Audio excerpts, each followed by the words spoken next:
Hello, hello! My name is Kallista, and welcome back to Dragon Age 2! In the last episode, we were exploring Danarius' mansion, and I somehow managed to avoid getting a TPK. Now then, where are we going from here? Well, this seems like the obvious way to go. However, there is an open door over here, and I can't say no to an open door. Hello? Can't go that way. Demons? Well, there's a chest. I'm waiting. Okay, maybe not. Maybe everything is fine. Let me start my timer. There we go. Okay.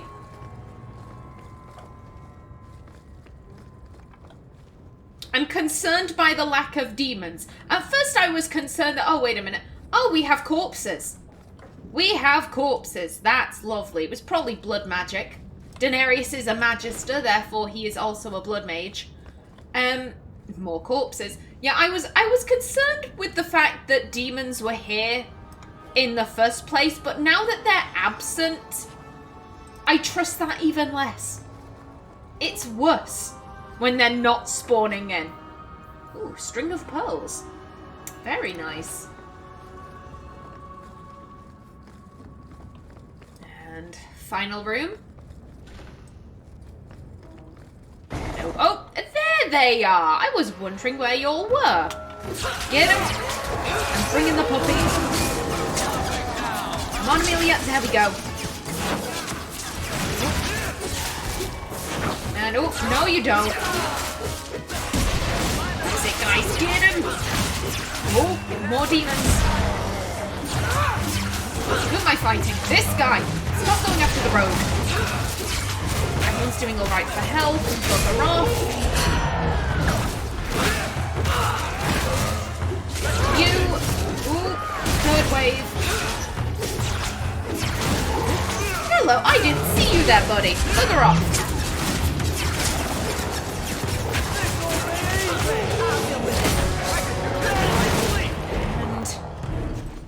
There we go. Good stuff. No one died this time. That is excellent. And, ooh, Magister's Key. Again, demonic foot wraps. Hell no, we sell those. Anything with demonic in the title, no, straight up sell. Don't even put it on. They're clearly cursed. More demons. As I said, I remembered there being an arcane horror up here. Something. That's the locked one. So we'll go explore the side rooms first. Excuse me.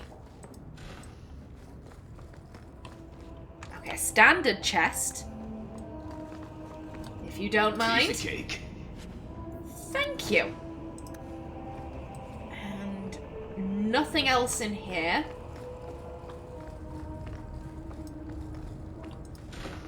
Over here we have a regular chest. Demonic staff. No thank you. No thank you. That has bad juju. We do not want. Oh. Hey, buddy. I was wondering where you were. That's it. Get in there, puppy. And it's dead. Get him. Bugger off.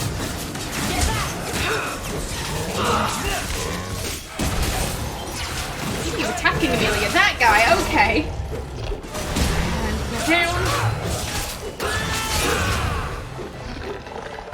Oh, more.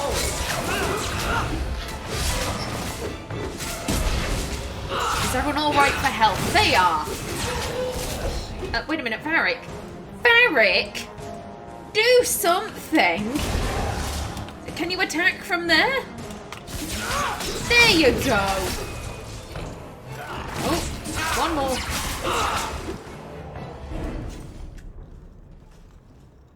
Gone. I'd hoped... No, It doesn't matter any longer. I assume Danarius left valuables behind. Take them if you wish. I need some air. Okay, buddy. Oh, we have many chests. Thank you kindly. Slaver Lord's Cowl. Oh, no. Again, that has bad juju. Anything? Any codex entries? No, doesn't seem like it. But the arcane horror drop stuff. Yoink. So it seems we aren't fighting a magister today. That is both a shame and a relief, because if we couldn't fight a bunch of demons, there is no way we could have fought a magister.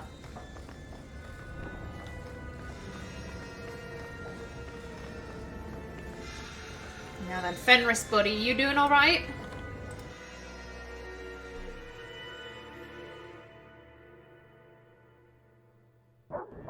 It never ends. I escaped a land of dark magic, only to have it hunt me at every turn. It is a plague burned into my flesh and my soul. And now I find myself in the company of yet another mage. I saw you casting spells inside. I should have realized sooner what you really were. Tell me then, what manner of mage are you? What is it that you seek? Survival, find out. Power, is this a problem? Nothing. Ooh. Ooh. What does Amelia want? She doesn't want power, to be fair. Where is the option of, I want to join the circle. Please, can you take me there? My family are preventing me from doing this.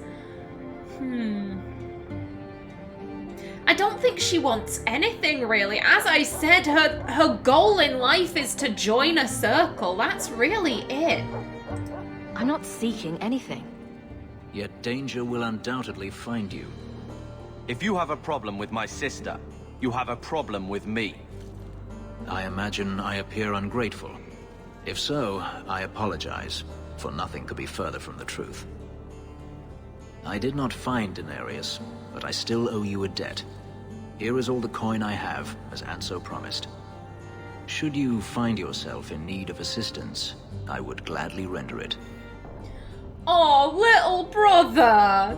This is why I like bringing Carver along, just because he steps and is like, stop arguing with my big sister, and I'm like, oh, it's cute. Yeah, let's ask all of these. You said Danarius is a magister, but little else. In Tevinter, the magisters hold all the power. Over the Chantry, over the Imperial Court, over life itself. It is nothing for one to own a slave. Danarius had many, but none he valued so much as me. But you escaped. Then how did you get away? Is it not enough that I did? I carved my path to freedom in blood. I left that life behind, yet his bounty hunters follow me no matter where I go. I will run no longer. Your old master must want something more than just a runaway slave. He doesn't want me at all, just the markings on my skin. They are lyrium, burned into my flesh to provide the power that Danarius required of his pet. And now, he wishes his precious investment returned, even if he must rip it from my corpse. No. Amelia does not flirt. You know, I don't think Amelia is capable of making the first move. Hence why when Anders did it, she was kind of like, oh wow, thank you. But I think she's a little bit too bashful to do that. Yeah, that would hurt. I don't see that going very well for you. Neither do I. The truth is, I know nothing of the ritual that placed these markings on me. It was Danarius's choice, one he now regrets. Do you think your master will keep chasing you? He is too proud not to. Perhaps one day the hunt will cost him more than he is willing to pay, but I doubt that matters any longer. I've seen some of your abilities. Do they come from those markings? Some. All I know is that even in the Imperium, warriors such as myself are rare. Perhaps they believe I should feel honored. I like Fenris. I like Fenris as a character. Also, the Blue Wraith comics, which are the latest Dragon Age comics, they're all about Fenris, and it is great. I am loving them so far. Something I find interesting: Fenris hasn't been aging since he had the lyrium tattoos placed on him. He has stopped aging, and I find that so interesting. Would you help him age? You didn't seem all that thrilled with me a moment ago. You are not Danarius. Whether you are anything like him remains to be seen. Are you going to have a problem with my companions? I will watch them carefully if we travel together. I can promise no more. Hey, that is great. Amelia is also watching them carefully. It'd be really handy to have another pair of eyes. I'm planning an expedition I might need help with. Fair enough. Should you ever have need of me, I will be here. If Danarius wishes his mansion back, he is free to return and claim it. Beyond that, I am at your disposal. And we have another companion. Who do I want with me for right now? I think Anders. We need Fenris rivalry plus 15. Oh, buddy, but that's not gonna stay that way for long. And we got a level. That's nice. We're at level 7 now. Ooh, okay. 2 magic, 1 willpower. And haste. We have a specialization point. I'm grabbing Spirit Healer. I need this. I absolutely need this. Spirit Healer. Few mages are watched more closely by the Templars than Spirit Healers. For all the good they can do, their consorting with any denizen of the demon-infested Fade is a matter of intense suspicion. Still, the benefits outweigh the risks, if only just. So, I like to headcanon that maybe Amelia does not realise that she is consorting with spirits. I don't know if this was ever confirmed, but I get the feeling that Malcolm Hawke might have been a spirit healer.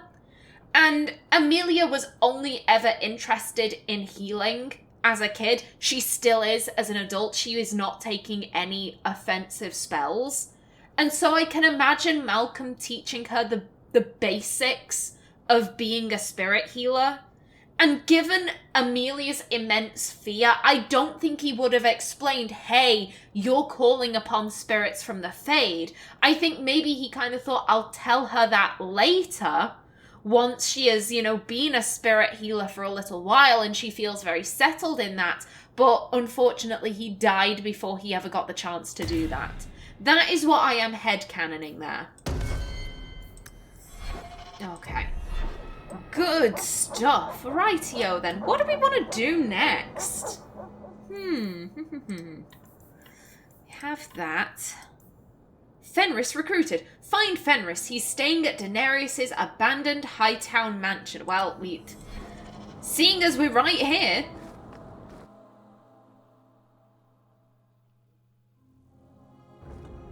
We might as well have a chat to him.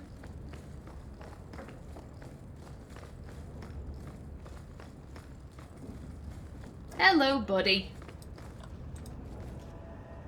Egregio Pavali. There are 6 bottles in the cellar. Danarius used to have me pour it for his guests. My appearance intimidated them, he said, which he enjoyed. I like your appearance. Again, no. No flirting, unless flirted with first. Nothing like a bit of fear with your wine. That's what Danarius used to say.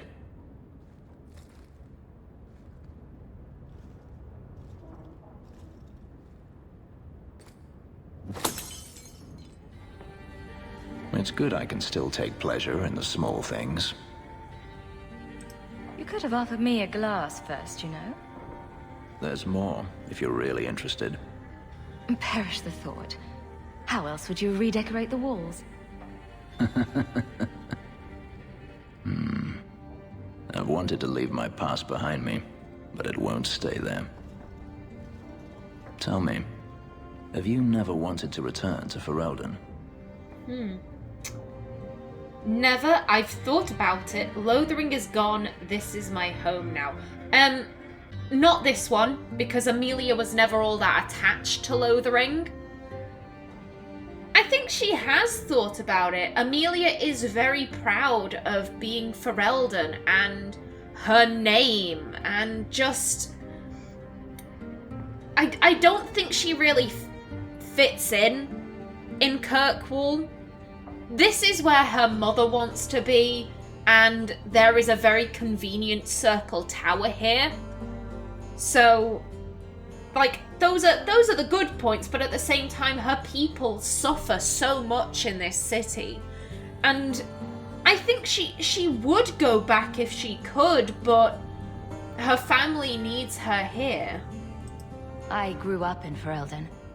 It will always be my home. The Blight is over. You could rebuild what you lost. Do you truly not want to? Yeah, my family is here. My mother came from Kirkwall. Our heritage is here. Having a place where you can put down roots, I understand. Still, to have the option must be gratifying.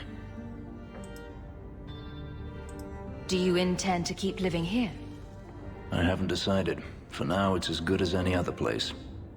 I would return to Saharan if I could, but there is no life for me there. Saharan, the home of the Kunari. Is that where you're from? So I've been told. Were you very young when you left then? Perhaps. How evasive. You could track your former master down, I assume. I imagine he has returned to Minrathous, though I dare not go near the city while he is alive. No, it is better to wait for him to leave his fortress, fight from a fortified position. I do not expect your help when that day comes, but I would not turn it aside. Hey, fighting magisters.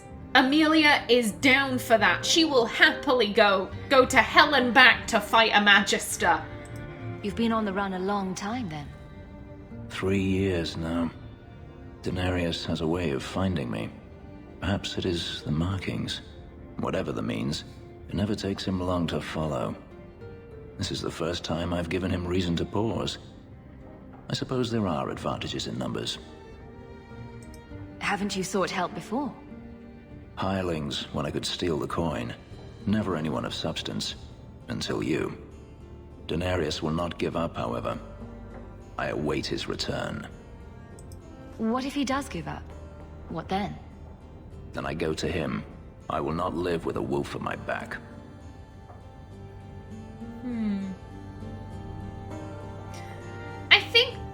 I think Amelia does think that that is a good plan. Because her family was so obsessed with running away from the Templars and being so anti-circle, they could never really stay in one place for very long. They could never put down any solid roots until Lothering. And I think Amelia would have preferred having a stable home over having to constantly move. Sounds like the right idea to me. If it comes to that, I doubt it will. That is all we can ask. I will say, I would absolutely love to see Fenris in Dragon Age 4. I don't think he will be, though. I don't think he will, because there is the option to... Fenris's story can end numerous different ways. I think if he does show up, it will be in like a little side quest type of thing. I doubt he'll stick around for long. Which kind of makes me a little bit sad, but oh well.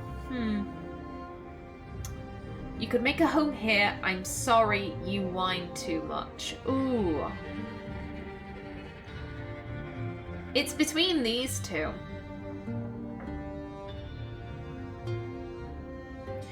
This one feels a little bit hypocritical to me. I guess because Amelia doesn't consider Kirkwall her home. She acknowledges that this is where my ancestors came from, but her ancestors also came from Ferelden. Her father was Ferelden. He was a dog lord. And she is as much dog lord as she is marcher, probably more so because she grew up in Ferelden. And yes, she'd like to join the Circle Tower here, but Kirkwall and the Free Marches will never be her home. And so to start lecturing people, oh, well, you could make your home here. Why aren't you then?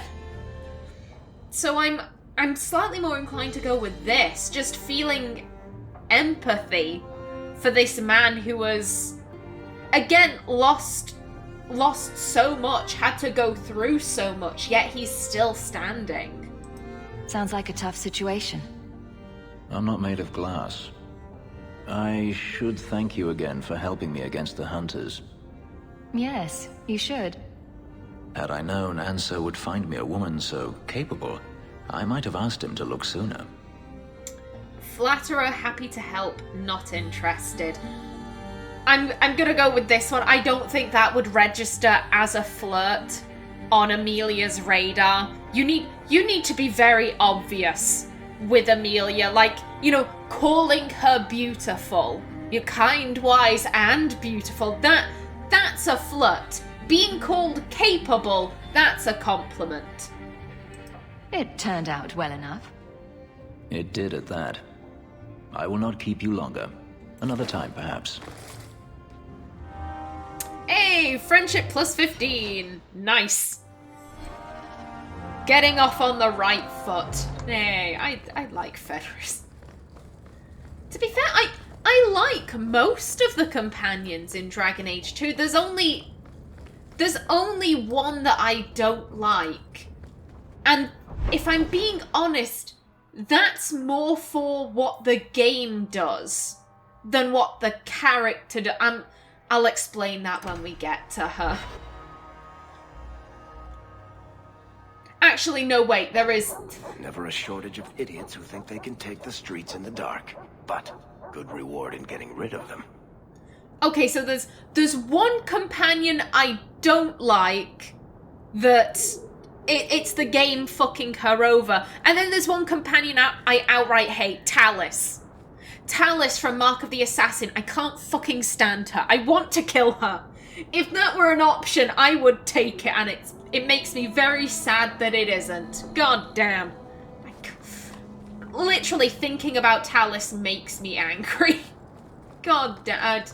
Don't get started, Callista. Because I am willing to rant about Tallis and why I find her deplorable. Just focus on the gangs. It's fine. Hello. And you. Next one. Ooh, second wave. Hello. And down you go. Whoa, Carver. Have a heal. There we go. And excuse me. Bugger off. There we go. I know you do, but they're kind of swarming me, so if you could maybe help.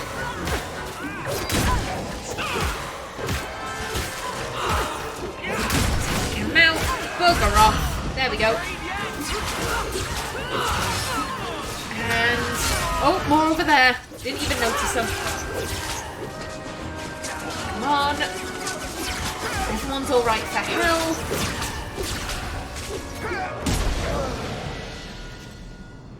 There we go. And Carver leveled. Lovely. Lovely jubbly. Did you drop anything? You did.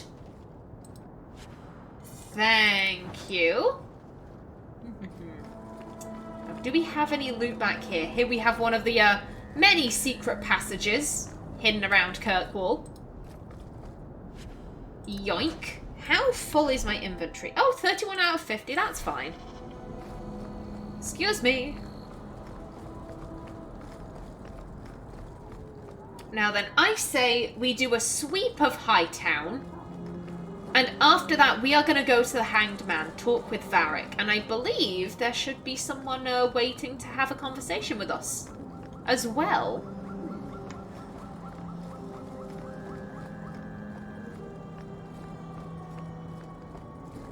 Good evening. Nothing over here. God, Amelia feels so bad about what happened in the Charred Tree the other night. The poor priests. The poor, like, Mother Superior or whoever having to come down and there's a dead Tranquil and dead Templars just, you know, littering the floor. That ain't right. That's not how that should be. Also, anything around here? A barrel. Yoink. And what about over this way?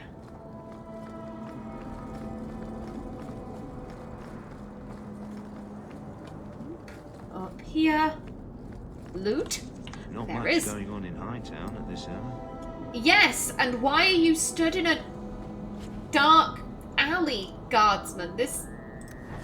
Oh, okay. Maybe he's taking a break.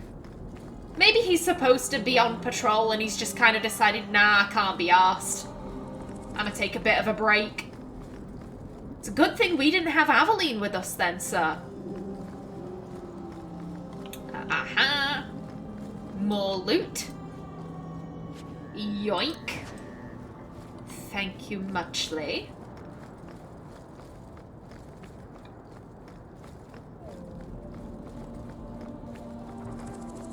Any more fake guards over here? No, none this time.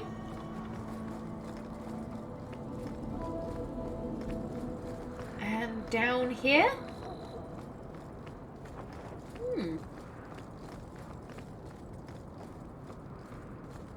Wonder where they're all hanging out at. Okay.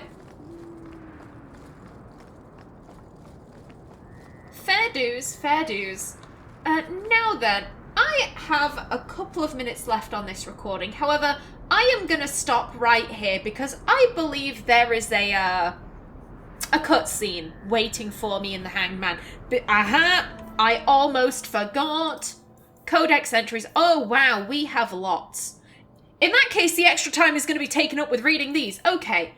Arcane Horror. Upon ascending to the second floor of the tower, we were greeted by a gruesome sight. A ragged collection of bones, wearing the robes of one of the senior enchanters. I had known her for years, watched her raise countless apprentices, and now she was a mere puppet for some demon. Transcribed from a tale told by a Templar in Antiva City, 713 Storm. Demons, of course, have no form in our world. When they enter, either where the veil is particularly thin or through blood magic summoning, they must take possession of a body.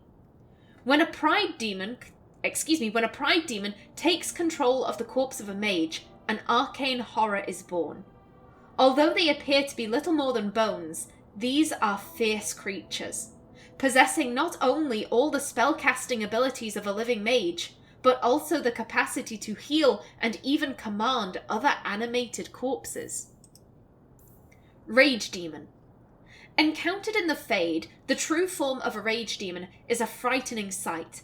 A thing of pure fire, its body seemingly made of amorphous lava, and its eyes, two pinpricks of baleful light radiating from its core. The abilities of such a demon center on the fire it generates. It burns those who come near, and the most powerful of its kind are able to lash out with bolts of fire, and even firestorms that can affect entire areas. Fortunately, even powerful rage demons are less intelligent than most other varieties. Their tactics are simple: attack an enemy on sight with as much force as possible until it perishes. Some rage demons carry over their heat-based abilities into possessed hosts, but otherwise the true form is mostly seen outside of the Fade, when it's specifically summoned by a mage to do his bidding. Shade. It has often been suggested that the only way for a demon to affect the world of the living is by possessing a living or once living body. But this is not always true. Indeed, a shade is one such creature, a demon in its true form that has adapted to affect the world around it. My hypothesis is this. We already know that many demons become confused when they pass through the veil into our world. They are unable to tell the living from the dead, the very static nature of our universe being confusing to a creature that is accustomed to a physicality defined entirely by emotion and memory. Most demons seek to immediately seize upon anything they perceive as life, jealously attempting to possess it. But what of those that do not? What of those that encounter no life or fail to possess a body? What of those that are more cautious by their nature? These demons watch. They look. They envy. In time, such a demon will learn to drain energy from the psyche of those it encounters, just as it did in the Fade. Once it has drained enough, it has the power to manifest and will forever after be known as a shade. Such a creature spurns possession.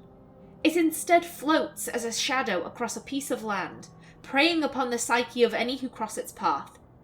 Perhaps it believes itself still in the Fade. There is evidence to believe this is so.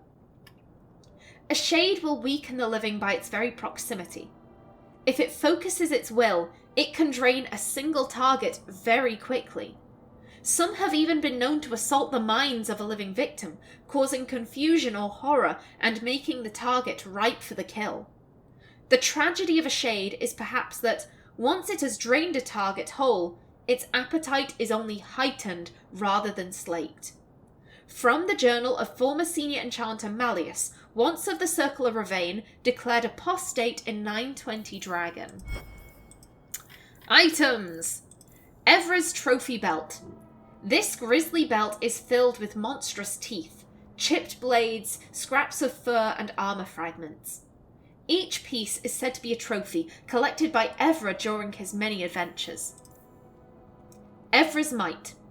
When Evra gained notoriety by defeating the Blood Sisters of Venstel, he was wearing his signature ring. Although the massive size of the solid gold ring attracts attention, it served a more practical purpose for Evra. He used it to punch demons in the face, sometimes felling them in a single blow. I like that idea. Just, there are demons, what do we do? Get me my ring. Oh, Evra, you sound like a badass. Slavery in the Tevinter Imperium. Slavery still thrives in Thedas, even if the trade has been outlawed. Who hasn't heard the tales of poverty-stricken elves lured into ships by the prospect of a well-paying job in Antiva, only to find themselves clapped in leg irons once at sea? And humans fall prey to this too. If they're lucky, they end up in Orlais, which has only servants. Most nobles treat them decently because they are afraid of admitting the truth. Orlesians go to great lengths to maintain the fiction that slavery is illegal. Of course, the greatest consumer of slave labour is the Tevinter Imperium, which would surely crumble if not for the endless supply of slaves from all over the continent. There, they are meat, chattel. They are beaten, used as fodder in the endless war against the Kunari, and even serve as components in dark magic rituals. From Black City, Black Divine, a study of the Tevinter Imperium by Sister Patrine, Chantry Scholar. That's all there. Characters. Fenris. Even those who live without chains are still bound. By fear, by tradition, by honour. Slaves dream of freedom, but I have found free men dream of it even more. Fenris was a slave, a bodyguard to Magister Danarius of the Tevinter Imperium, until his escape several years ago. He speaks little of his past, saying only that he most recently came to Kirkwall from Tantervale in the north. The markings on his skin are akin to rune crafting, made of lyrium and ink. They suffuse Fenris's flesh with a power even he does not fully understand. The process of their creation was painful, and in unguarded moments, Fenris attempts to control the agony that lingers still.